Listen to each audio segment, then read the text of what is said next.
Okay, so we've come to the last question, and that's the name of the show is, this little bit on Instagram is success skills. Leo, what are your success skills?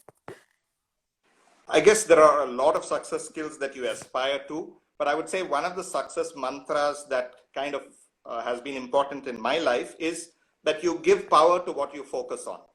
I believe that in life, if you choose to focus on negative things, on people who are negative, if you choose to focus on then you give power to that.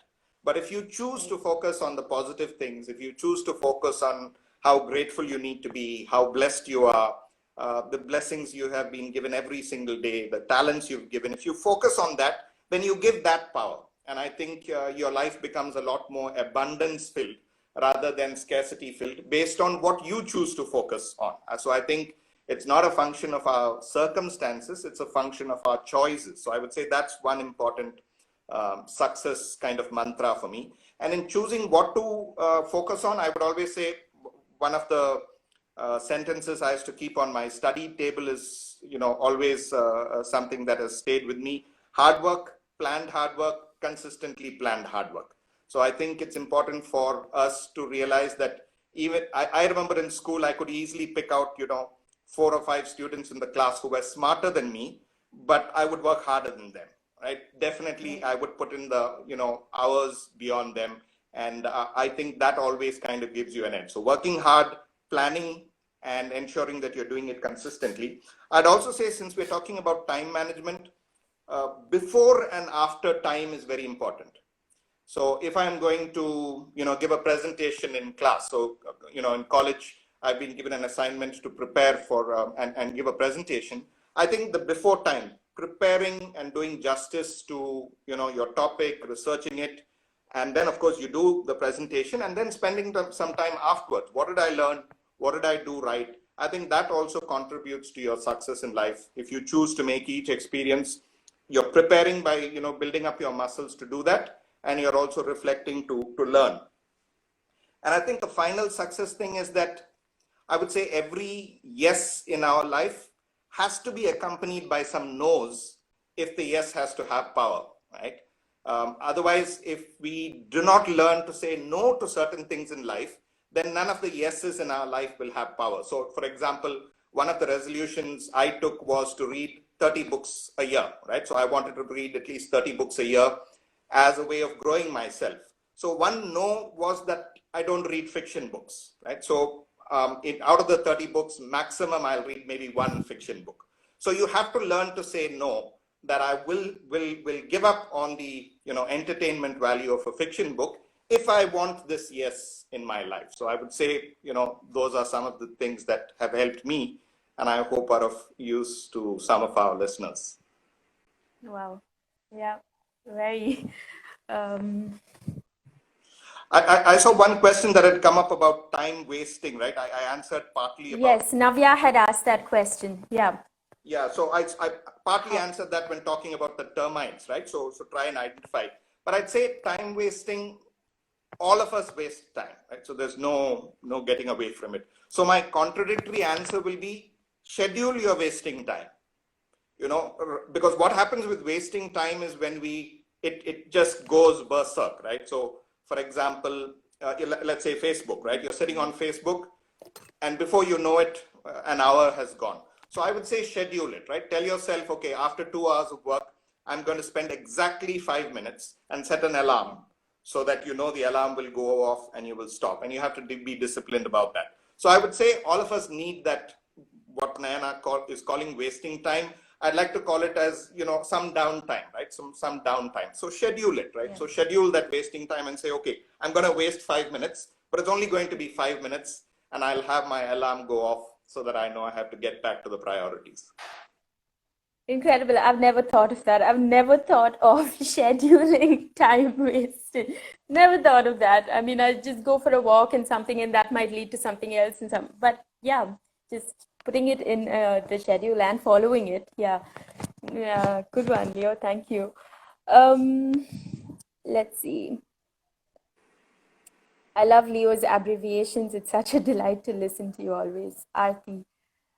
Actually, Kadir had also asked a question. He had said, how do we go in tandem with time? How do we and time, kind of go together? We tend to go up and down, but how do we go in line with time? Okay, very deep question, Katar. Congratulations on that lovely question. Again, my own personal experience, which I found useful in terms of this alignment, is making a habit of quiet time, right? So I think when you're able to make time in your day for quiet time, what in TalentEase we refer to as triple S, or silence, stillness, and solitude, I think that helps with your alignment.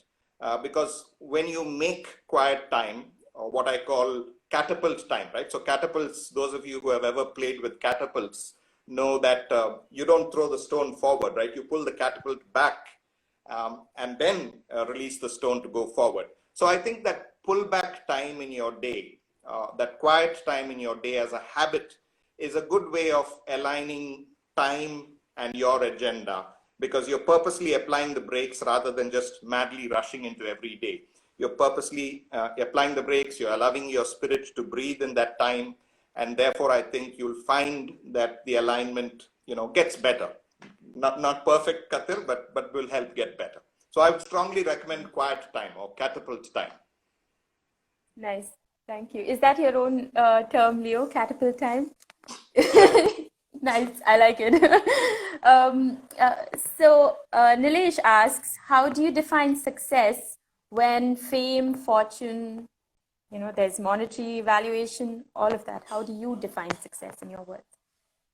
I love what, one of my favorite priest authors is Father Henry Nguyen, right? So Father Henry Nguyen used to work with mentally retarded people, and Henry Nguyen was an extremely brilliant priest, right? So one of the top intellectuals of his day, and he said that that time serving the working with mentally challenged and mentally retarded was the most the best time of his life, and he made a very beautiful distinction between successfulness and fruitfulness, right? So success is all about, as Nilesh pointed out, fame, all the labels of success. But fruitfulness is often about vulnerability. Sometimes it's about failure. Often it's about, not getting the acclaim, but in the long run, fruitfulness always beats successfulness. So I would always urge us to ask ourselves, am I just being successful, or am I also being fruitful? Whether it's in my home, whether it's in the work, am I laying the seeds that will outlast me? And I think that's what I try to use in my life as a success definition, to go beyond the usual labels and ask myself, in this interaction, in this situation, have I given more than I've taken, right? Have I tried to make a difference? And I think ultimately, if you're able to go to sleep with that balance sheet on the fruitfulness side, I think you'll find you're happy and successful. Very nice. Thank you. Thanks, Leo. Maybe one last one. How do we deal with distraction when we have so little time to finish a task? Yeah. I think it's important that, Oscar Wilde, I think, used to say that temptation comes in through the door that has deliberately been left open. So I think, distractions, if I'm going to sit and study with the TV going on, I'm setting myself up for distractions, right? Or if I'm going to study and I keep my phone by my side and it's going ping, ping, ping, and I'm setting myself up. So I think one favor we can do ourselves to avoid distractions is create a distraction-free environment, right? So one of the habits I find is, if I'm taking up, say I said the top 3 tasks, right, for the day, if I'm taking up one of those top 3, then my phone's on silent. I won't touch my phone unless somebody calls me and says, the building's on fire, or somebody, a total emergency. But otherwise, I won't be checking WhatsApp. I'll just do that at the end of that hour. So I think it helps to create a distraction-free environment, and then to have the discipline to say that I'm going to, stick with this. Yeah, it takes a lot of will, it takes a lot of work to It get to does. that level. Right? It Yeah. does, but I think Thank you. all of us, once we practice it, then that muscle gets stronger, right? It's just like when you Right. go to the gym. When you go to the gym and if you use the weights, that Yeah. muscle gets stronger. So the same thing, if distractions, we train ourselves, then we build the muscle, and are able to handle it better the next day.